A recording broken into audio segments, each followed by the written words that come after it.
My personal opinion is earlier there was this indication according to the guidelines which said that, if the patients are not doing well on ACE inhibitors, then only you switch over to ARNI. But I am not a believer of that guideline, and that guideline has now been changed also.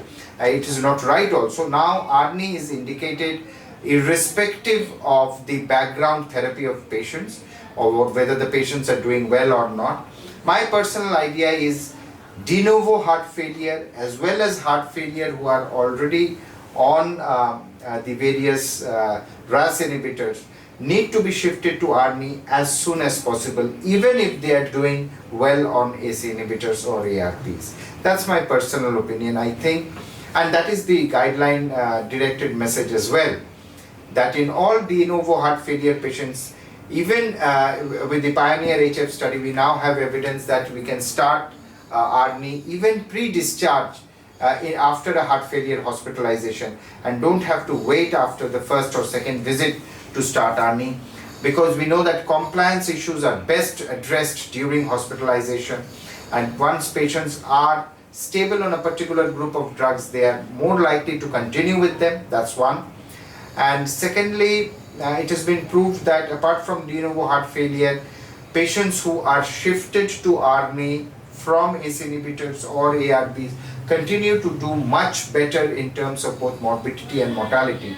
So my idea is to shift as soon as possible, as far as possible, as many as patients from ACE inhibitor ARB to ARNI by taking the appropriate precautions of a 36 period washout, and then you start with a low dose of ARNI and build up over the next 2 weeks to as high a dose as possible and as full a dose as possible, close to the guideline mandated dose.